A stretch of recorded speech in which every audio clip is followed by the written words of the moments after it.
전국의 시청자 여러분, 봉화사 법담 스님의 술술 풀리는 소원성지 이야기 시즌 3를 시작합니다.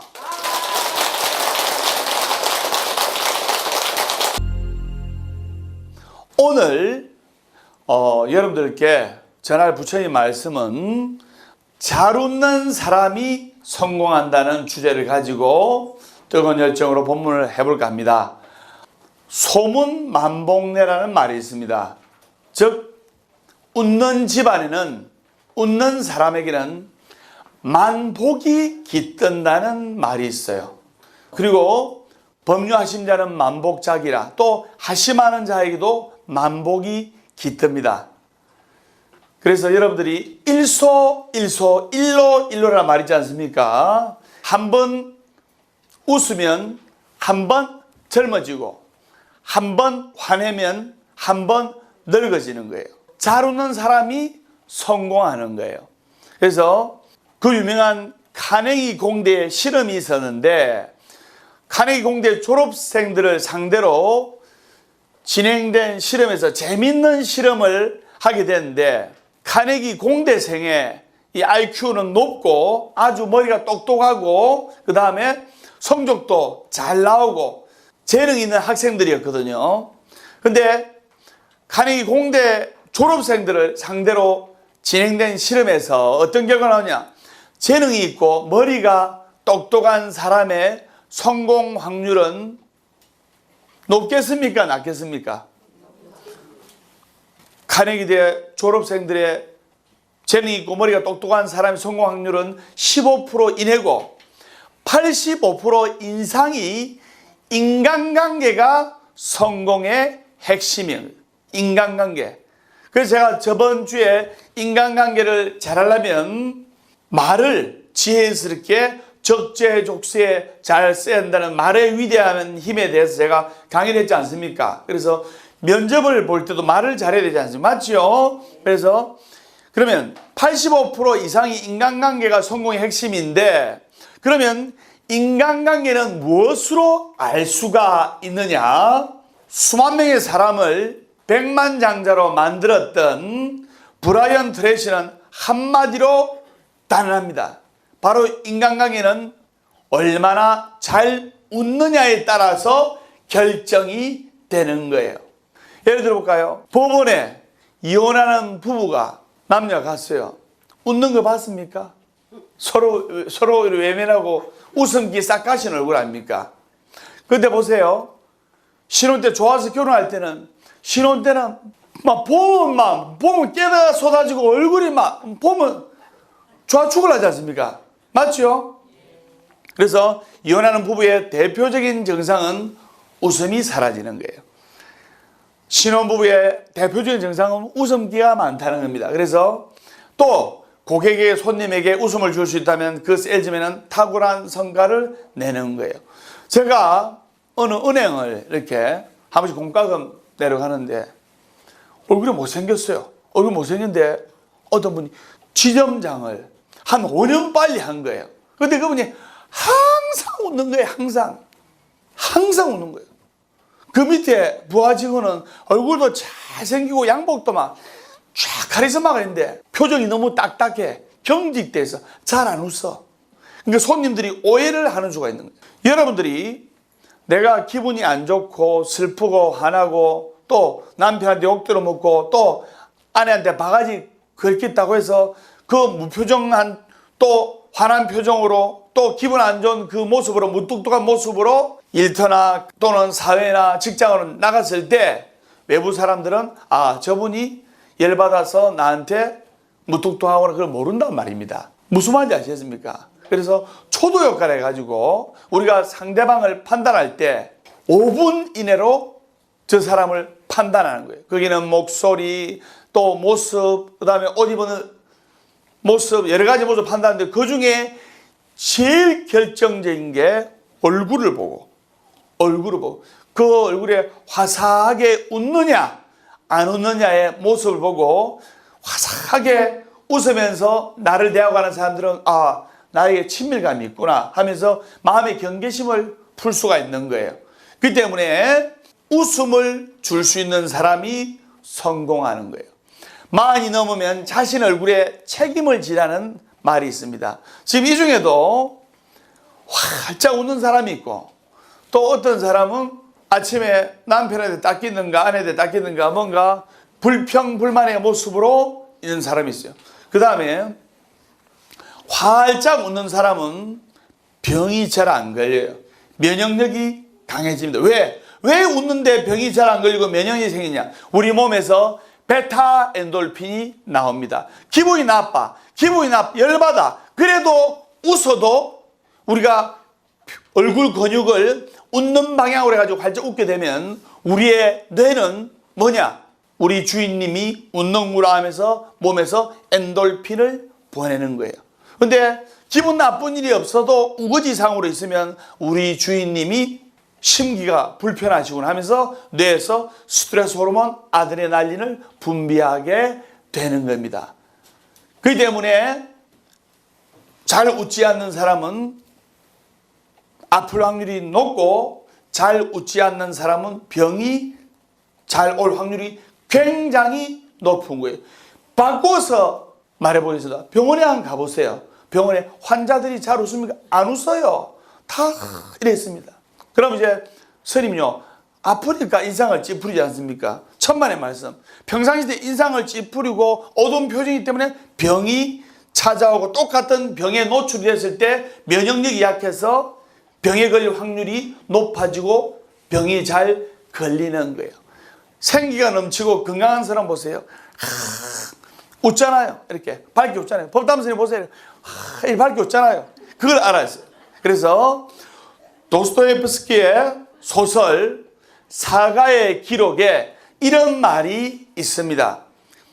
인간은 상대의 웃는 모습을 보고 그 사람의 됨됨이를 알 수가 있는 거예요.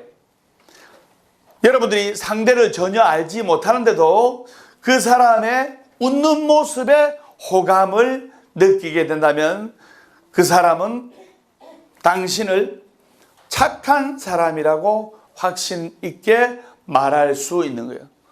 그리고 공개 수배 포스터 보면 신기하죠. 하나같이 관상이 비슷해. 맞죠? 공개 수배 포스터 있잖아요. 현상금 500만 원, 1000만 원, 살인 뭐 볼 때 그놈이 그놈 같아.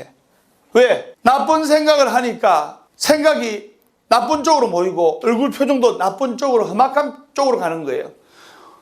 25년, 30년 같이 산 부부가 20대 만나가지고 50대, 60대 이렇게 됐죠. 이런 부부가 보면 닮는다는 말이 있잖아요. 왜? 같은 생각, 또 같은 음식, 같은 마음으로 서로 공유를 하니까 그런 부부들은 또 부부싸움도 덜하고 또 오래 살아요. 그렇기 때문에 웃음은 인간관계의 핵심입니다. 그래서 모든 사람은 잘 웃고 유머 있는 사람의 매력을 느끼게 되어 있는 거예요. 또 그런 사람과 함께 있고 싶어 하는 겁니다. 그래서 미스 코리아 또 유명한 영화배우 탤런트들이 개그맨들하고 코미디언들하고 결혼할 확률이 좀 높아지네. 맞죠? 그래서 평생 이분하고 살면 평생 즐겁게 해줄 것 같거든. 그래서 웃음을 선사하는 사람은 다른 사람들로부터 호감을 사게 돼 있고 또 마음의 경계심을 풀어줄 수가 있는 거예요. 마음의 경계심이 있어가지고 어떤 대화도 커뮤니케이션이 되지가 않습니다. 선생님 무슨 말인지 아시겠죠? 무죄칠시에도 저번 시간에 본문한 7가지 보시의 공덕의 중에서 무죄칠시, 재물이 없어도 7가지 보시를 할 수 있는 이 보시법 중에 환시라고, 즉 우리가 웃음을, 상대방에게 웃음을 주위 사람들에게 베푸는 것도 보시에 해당되는 거고, 이 보시란 것은 복을 받을 수 있는 큰 복전의 기회가 되는 거예요. 웃으면서 하루를 시작해 보세요. 틀림없이 좋은 일이 생기는 거예요. 잘 웃는 사람이 성공하게 되어 있습니다. 그래서 월요일은, 화요일은, 수요일은, 목요일은 금요일은, 토요일은, 일요일은 행복하기 때문에 웃는 것이 아니라 웃기 때문에 행복한 것이다. 자, 그럼 지금부터 복을 끌어당기는 최고의 기술 30가지를 지금부터 제가 가르쳐 드리겠습니다. 첫 번째, 힘차게 웃으면서 하루를 시작을 해요. 힘차게 웃으면서. 그러면 활기찬 하루가 펼쳐지게 돼 있는 거예요. 두 번째, 세수할 때도 거울을 보고 미소를 지을 줄 알아야 되는 거예요. 거울 속에 사람, 즉 나 자신도 나에게 미소를 보내는 거예요. 그 다음에 죽을 때도 웃으면서 죽어야 돼요. 그래야 극락갑니다. 그 다음에 밥을 그냥 먹으면 안 됩니다. 웃으면서 먹어야 소화도 잘 되고 피가 되고 살이 되는 거예요. 그 다음에 모르는 사람에게도 미소를 보일 줄 알아야 돼요. 선생님 보세요. 어떤 누구한테도 미소를 보이지 않습니까? 그럼 마음이 열리고 기쁨이 넘치는 거예요. 그 다음에 웃으며 출근하고 웃으며 퇴근할 줄 알아야 돼요. 그 다음에 만나는 사람마다 웃으면서 대하면 그 사람은 인기가 1위가 되는 사람이 되는 거예요. 그 다음에 남을 웃길 줄 알아야 됩니다. 내가 있는 곳이 웃음 천국이 되는 거예요. 요즘 강사도 마이크를 잡고 스피치하는 강사도 웃기는 강사가 뜨는 거예요. 맞죠? 웃음을 전해주고 웃음을 전파할 줄 알아야 된다 말입니다. 그 다음에 결혼식장에서도 떠들지 말고 큰 소리로 웃어줄 줄 아는 것이 좋습니다. 그것이 축하의 표시인 겁니다. 제가 20년 전에 은사스님께서 이놈아 너는 표정이 너무 딱딱하다 이런 거예요. 그거를 봐도 그 말이 이해가 안 되는 거예요. 왜? 자기가 표정이 딱딱하다고 알면 표정이 딱딱하겠습니까? 모르니까 딱딱하잖아요. 말이 많은 놈이 지가 말이 많은 줄 알면 말을 많이 하겠습니까? 모르니까 말을 많이 하는 거예요. 불친절한 사람이 지가 불친절한 줄 압니까? 모르니까 불친절하고 딱딱한 거예요. 그래서 아무리 봐도 내 표정이 모르겠는 거예요. 딱딱하다더라고요. 거울을 한 일주일 내내 딱 들여봤죠. 거울을 일주일 내내 들여보니까 은사스님 말씀대로 딱딱한 거라. 왜? 왜 딱딱한 거 보니까 이제 사람들 앞에서 이제 불교 기초 교리도 강의하고 본문도 하고 하니까 긴장이 되니까 나도 모르게 얼굴이 굳어지는 거예요. 얼굴이 굳어지니까 딱딱하게 보는 거예요. 그때부터 내가 이 사진을 다 준비해가지고 이 사진 딱 준비해가지고 3년을 기쁘구나 즐겁구나 고맙구나 행복하구나 멋지구나 오늘도 이 밝은 얼굴로 출발하자 이러니까 3년 정도 딱 연습을 하니까 어떻게 바뀌느냐. 짜자잔.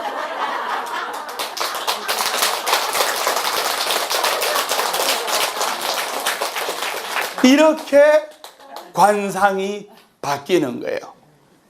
그래서 외모는 바뀌지 않지만 관상은 바뀌는 거예요. 관상이 바뀌어야 운명이 바뀌는 겁니다. 그래서 여기 있죠. 행복해지려면 행복한 사람 옆에 있으면 되고 술술 풀리려면 술술 풀리는 법담 스님과 함께 할 때 술술 풀립니다. 이거 보이죠?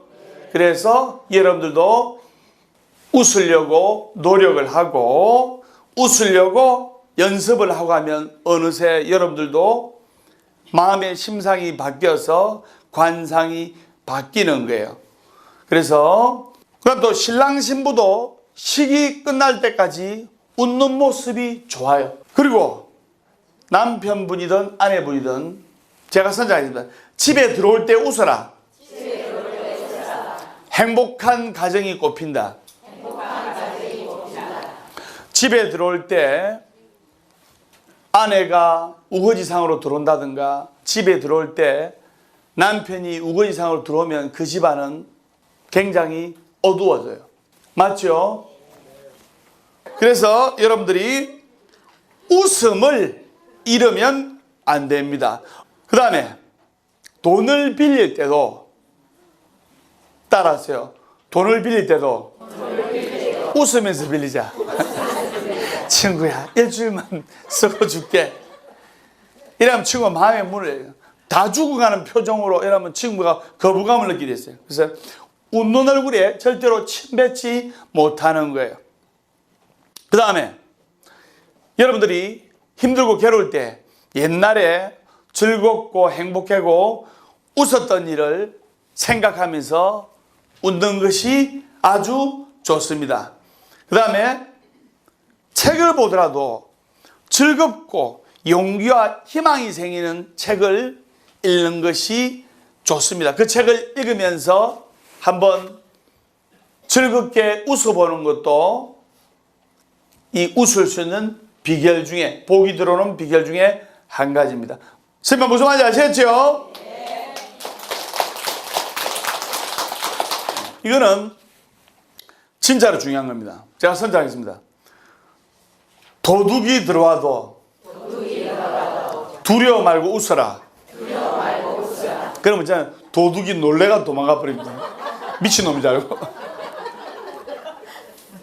여러분 개도 여러분들이 두려워하니까 개가 더 살하게 짖잖아요. 맞죠? 그래서 도둑이 들어오거나 강도가 칼 들고 들어와도 식웃으면서 이랬으면 놀래가 도망가 버려요. 그 다음에 화날 때 화나는 것은 누구나 합니다. 맞죠? 근데 화가 나도 웃을 때 복이 오는 거예요. 인생을 성공하는 비결이 하수와 보통과 상수가 있는데 하수는 화날 때 화 다 내버립니다. 성 다 내버립니다. 보통은 화나면 참습니다. 그런데 상수는 화가 나고 열받을 때 웃을 줄 알아야 돼요. 하면서 웃을 줄 알아야 돼요. 그 다음에 제가 선생님 우울할 때 웃어라.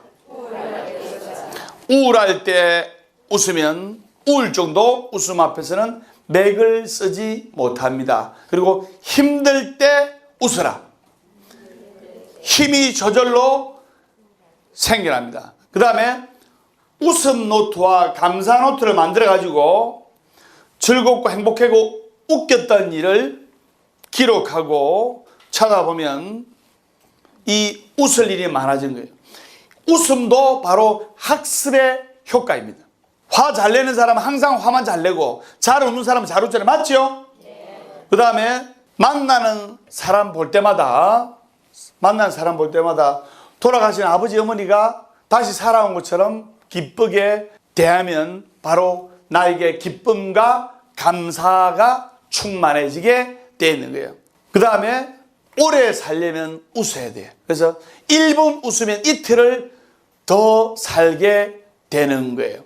그 때문에 5분간 웃을 때 500만 원에 해당하는 엔돌핀이 몸에서 생성이 되는 겁니다. 그걸 여러분들이 아셔야 됩니다. 선생님 무슨 말인지 아시겠죠? 네. 그래서 서로 만나면서 웃고 이야기하는 사회는 밝은 사회입니다. 그만큼 대화, 소셜 커뮤니케이션이 활성화되어 있다는 것을 의미를 하는데 이러한 사회일수록 웃고 대화하는 시간이 많고 대화가 잘 되고 소통이 잘 되는 사회일수록 다툼은 많아집니까? 작아집니까? 작아지지요. 그래서 커뮤니케이션이 잘 되는 사회가 바로 경쟁력이 높은 사회입니다. 그래서 직장에서도 직원들과 사장이 대화가 잘 되면서 잘 웃으면서 일하는 회사는 엄청난 시너지 효과로 발전이 됩니다. 집안도 마찬가지입니다. 웃음소리가 끊이지 않을 때 그 집안이 화목해지고 발전이 있는 거예요. 그래서 사회생활에서 첫인상이 중요한 효과를 제가 아까 초도효과를 했죠. 그만큼 여러분 첫인상 때 웃는 것이 중요한 거예요. 잘생기거나 예쁜 것이 중요한 게 아니다 말입니다. 그래서 웃으면서 상냥한 표정으로 호감이 가고 정감이 가고 친근감이 가는 인상이 중요한 거예요. 법담 스님 얼굴처럼 호감이 가고 정감이 가고 친근감이 가는 것이 중요한 거다 이 말입니다. 그래서 처음 만났을 때 상대방의 웃는 모습과 웃음소리 등이 그 사람의 인상을 99% 좌우한다는 이야기인 거예요. 그래서 웃으면 복이 온다는 말은 잘 웃는 사람 주변에는 더 많은 사람들이 모이는 거예요. 하나같이 성공한 사람들 보면 잘 웃어요. 자, 절에서 상담하러 오시는 분들이 속담은 잘 되면 내타 못 되면 조장타지라는 말이 있듯이 답답하니까 이렇게 막 온다 이니까 맞죠? 근데 그분들의 표정을 보면 하나같이 어두워. 바꿔서 말해도 하나같이 어두워. 스님요, 하는 일이 안 되니까 어둡죠. 어두우니까 하는 일이 안 되는 거예요. 이래 밝으니까 술술 풀리는 거예요. 술술 풀리는 스님이 기도하면 술술 풀리게 돼 있는 거예요. 그것을 아셔야 됩니다. 술술 풀릴 겁니다. 그래서 웃음은 상대방의 경계를 허물어 버리는 겁니다. 웃음은 배려이고 상대방을 향해 웃고 있다는 것은 다음과 같은 뜻입니다. 나한테 와도 됩니다. 저는 당신에게 아무런 해를 끼치지 않아요. 개도 자신의 반감을 표현할 때 꼬리를 살랑살랑 흔들면서 웃는 표정을 짓습니다. 개도 화가 났는가 웃는가 우리가 말 못하는 짐승이지만 느낄 수가 있어요. 그렇듯이 우리가 웃을 때 상대방의 경계심을 허물어버리고 또 웃음은 상대방을 인정하는 표현입니다. 이렇게 하하하 이렇게 웃으면 심장에 좋고 제가 선생님 하하하 이렇게 심장에 좋고 호호호 간장에 좋고 히히히 이런 오장육부에 좋은 거예요. 그래서 우리가 웃기는 사람도 기분이 좋지만 웃는 사람도 기분이 좋고 서로가 마음의 문을 열 때 기분이 좋은 거예요. 스님한테 여러분들 성공하는 사람이 웃고 웃는 사람이 성공한다는 이야기를 들으니까 여러분 표정이 다 이렇게 밝아지지 않습니까? 그래서 웃어준다는 것은 당신은 재밌고 당신의 이야기를 귀 기울일 만합니다 라는 호의를 베푸는 거예요. 그것을 아셔야 되는 겁니다. 스님아 무슨 말인지 아시겠죠? 그래서 입꼬리가 올라가면 좋은 일이 생기는 거예요. 이 중에 3분의 2는 입꼬리가 올라가 있고 3분의 1은 입꼬리가 내려가 있어요. 그래서 입꼬리가 내려가 있으면 웃어도 웃는 것 같지가 않아요. 내가 시범을 보겠습니다. 입꼬리가 이러면 입꼬리가 올라가야 좋은 일이 있어요. 입꼬리와 눈꼬리를 올려야 돼요. 입꼬리와 눈꼬리를 활짝 올릴 때 좋은 재물과 복이 떨어지면 그것을 받을 수가 있는 거예요. 그래서 관상의 책에도 보면 입꼬리와 그 다음 눈꼬리가 올라가면 좋은 일이 생긴다고 하는 거예요. 절대로 여러분 입꼬리를 이렇게 하면 재물이 떨어져도 새고 좋은 운이 떨어져도 다 새는 거예요. 입꼬리가 올라가야 그것을 바칠 수가 있는 거예요. 그래서 그걸 보고 20일만 연습하면 입술 세포가 기억하는 겁니다. 그래서 여러분들 경락 마사지 받으면 뭐라더라? 웃음꼴 맞죠? 웃음꼴을 봐주잖아요. 그래서 여러분들이 입꼬리와 눈꼬리를 올라가게 하는 것이 좋습니다. 의식적으로라도 올라가는 것이 좋습니다. 그러면 좋은 일이 생기는 거예요. 내 시키는 대로 한번 해보세요. 그리고 웃으면 좋은 직장이 생깁니다. 그래서 요즘은 서비스 직종이 너무나 많이 생겼어요. 맞죠? 그래서 그런 곳은 일부러 웃음 교육을 시킵니다. 저도 요 봉사하시는 분들 할 때 무조건 웃으며 인사를 합니다. 무조건 웃으면서. 그래서 잘 웃는 사람을 보면 쉽게 말을 걸고 싶어지고, 또 잘 웃는 사람에게는 좋은 이야기도 쉽게 할 수가 있는 거예요. 그래서 영업이 잘 되고 사업이 잘 되고 하는 일이 잘 된 사람 보면 잘 웃어요. 그리고 진짜로 중요한 것은 곤란할 때, 그 다음에 화내고 싶을 때 웃을 줄 알아야 되는 거예요. 웃을 때 우리 몸의 면역력이 강해지고 몸에서 암을 취하는 물질 베타 엔돌핀이 나오기 때문에 건강과 행운을 가져다 줄 수가 있는 거예요. 어린 아가애들은 하루에 500번 내지 600번을 웃습니다. 그냥 까르르 웃어요. 그런데 만이 넘은 성인일수록 하루에 7번 내지 10번밖에 안 웃어요. 그것도 다 합치면 5분. 24시간 중에 5분. 화내고 썩내고 하는 건 하루에 한 2시간 되고. 그래서 잘 웃는 사람이 빨리 성공하고 잘 웃는 사람이 성공의 노하우를 얻을 수가 있는 거예요. 그래서 웃음은 감정을 표현하는 방법 중에 하나이기 때문에 여러분들이 웃음으로 상대방을 맞아주고 잘 웃으면 또 남편의 말에 재미있어하고 웃어주고 아내의 말에 재미있어하고 웃어주고 이러면 대인관계에서 또 상대방의 말에 이야기를 들어주고 웃어주고 맞장구 쳐주가면 대인관계에 성공한 사람처럼 보이는 착각이 들도록 하기 때문에 저 사람은 성공했구나 하면서 성공 안 했어도 마치 성공한 사람처럼 대해주는 거예요. 성공한 사람처럼 대해주다 보면 어느새 성공의 궤도에 올라가 있는 겁니다. 성공한 사람은 활짝 웃잖아요. 망한 사람은 우거지상으로 앉아있잖아요. 그러면 성공한 사람처럼 자꾸 웃으면 상대방이 이 사람이 성공 안 했는데도 성공했던 착각을 든단 말입니다. 성공한 것 같은 착각이 들 때 상대방을 성공자로 대해주는 겁니다. 그렇기 때문에 웃는 것이 정말로 중요하다 이 말입니다. 그래서 웃으면 또 좋은 인맥이 생기는 거예요.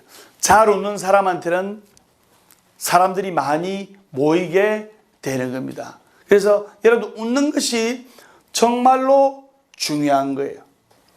그래서 스님 맨날 월요일은 원래 없고 화요일은 화가 나도 없고 수요일은 수시로 없고 이렇게 귀에 못다가리가 않도록 강조하는 이유가 바로 거기에 있는 겁니다.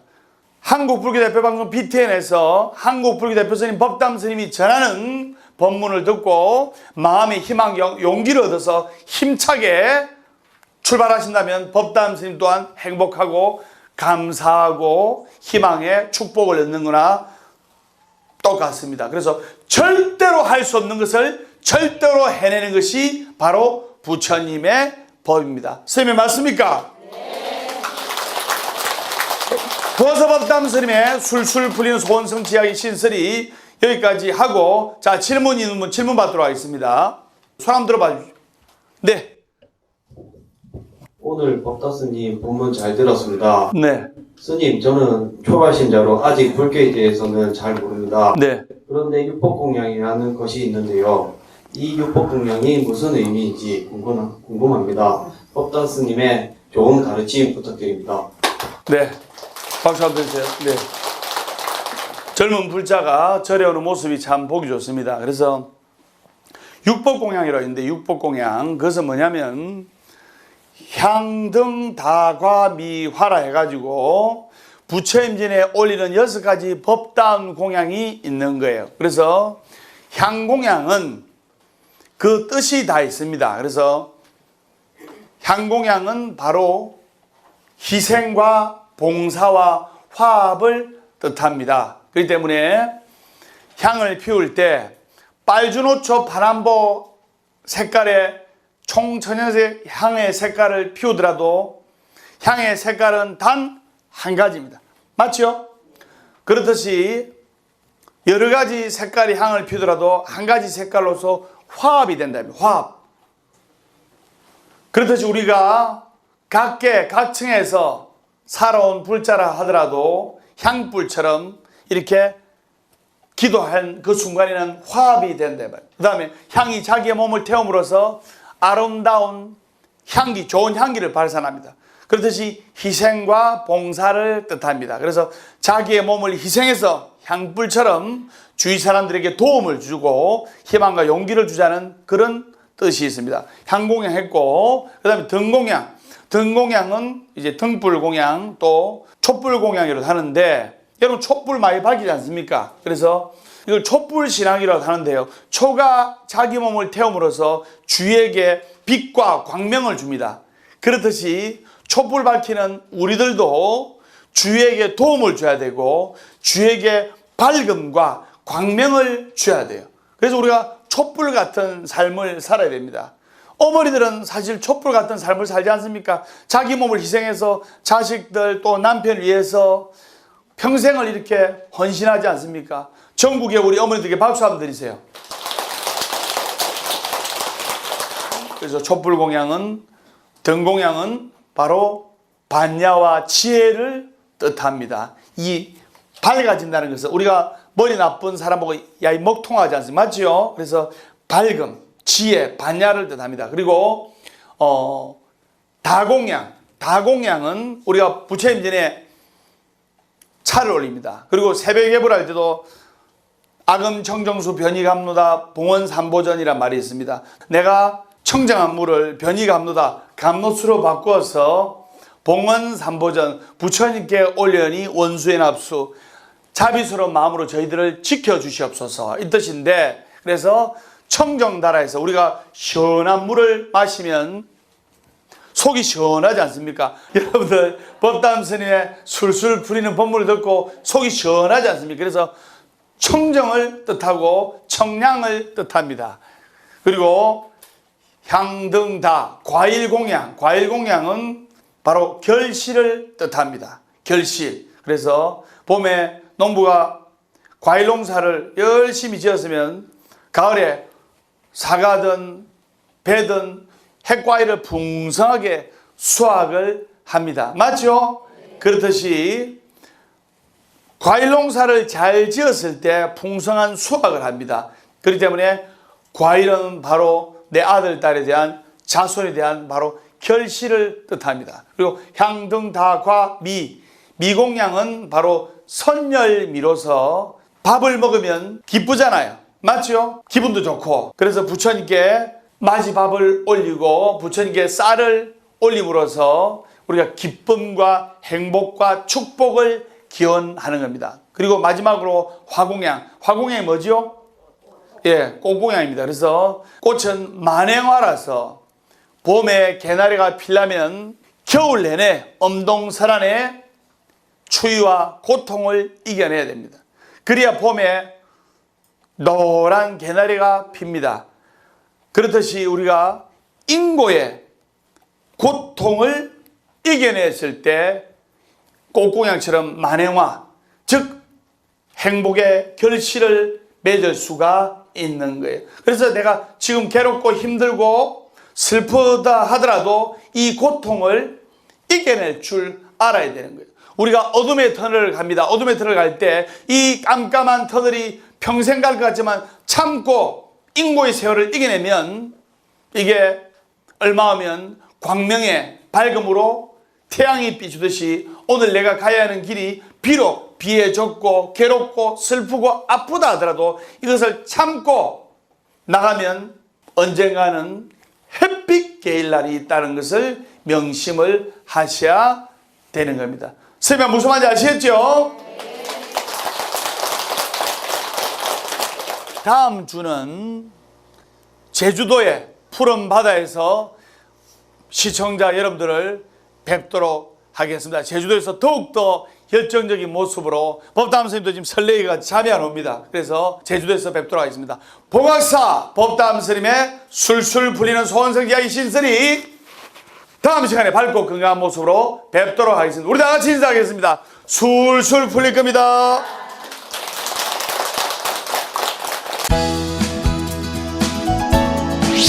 제주도 호국 해관사에서 시작하겠습니다. 오늘 여러분들께 전할 부처님 말씀은 오늘을 최고의 보람된 날로 만들기 위한 법칙에 관해서 이야기를 하겠습니다. 첫 번째, 기본으로 돌아가자. 초발의 짐시 변정각이라는 말이 있습니다. 처음 먹었던 이 마음이 변정각, 정각을 이루고 깨달음을 이루는 거예요. 두 번째, 하루하루 웃으며 밝게 살자. 하루하루 즐겁고 밝게 웃으면서 살아야 됩니다. 자, 세 번째는 자신의 한계를 뛰어넘자. 제가 선자입니다. 자신의 한계를 뛰어넘자. 때문에라는 생각을 버리고 덕분에라는 생각을 가져야 됩니다. 다음 시간에 밝고 건강한 모습으로 뵙도록 하겠습니다. 우리 다 같이 인사하겠습니다. 술술 풀릴 겁니다.